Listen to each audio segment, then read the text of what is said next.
በዚህ ሳምንት እኛ ልናደርገው የሚገባ ምንድነው ሲባል ራሱን ለሰጠን ጌታ ራስን መስጠት ነው። ከእግር ጥፍር እስከ ራስ ጠጉር ያሉ ሕዋሳትን ሁሉ ለእግዚአብሔር የምናስረክብበት ሳምንት ነው። በሕማማት ክርስቲያኖች ምን ያደርጋሉ ሲባል ራሳቸውን ለሰጣቸው ጌታ ራሳቸውን ይሰጣሉ። በዓይናቸው በጎ ነገር ብቻ ከመመልከት ውጭ ለስጋ የሚሆን ነገርን ባለማየት፣ በጆሮ ለስጋ የሚሆን ነገር ባለመስማት፣ እግር ወደ ስጋዊ ነገር ባለመሄድ፣ አንደበት ስጋዊ ነገር ባለመናገር፣ ለሰውነታችን የሚገባውን ስጋዊ ጌጥ ከመጠን በላይ መታጠብ፣ ሰውነትን መንከባከብ፣ በምቾት ስፍራ ላይ መኖር፣ ለሰውነት ምግብ አጣፍጦ ማቅረብ፣ ዋዛ ፈዛዛ፣ ጨዋታ፣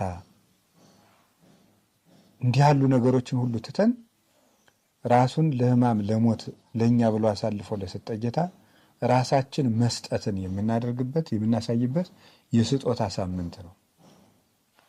የምንሰግድበት የምንጸልይበት ምዕመናን በቤተክርስቲያን ተገኝተው ቀኑን ሙሉ ሲሰግዱ የሚውሉት በእኛ ስግደት ኃጢአታችን ይደመሰስልናል ብለን አይደለም፣ የእኛ ስራ ያጸድቅናል ብለን አይደለም። የምናደርገው ራሳችን ለመስጠት ለእኔ ብለህ ወደቅህ ሆይ እኔ ትቢያ ልሁንልህ፣ ለእኔ ብለህ ተደፋህ ወይ እኔ ልደፋልህ፣ ለእኔ ብለህ ተገረፍክ ወይ እኔ ልገረፍልህ ብለን ራሳችን ለጌታ ፍቅር የምናሳይበት ሳምንት።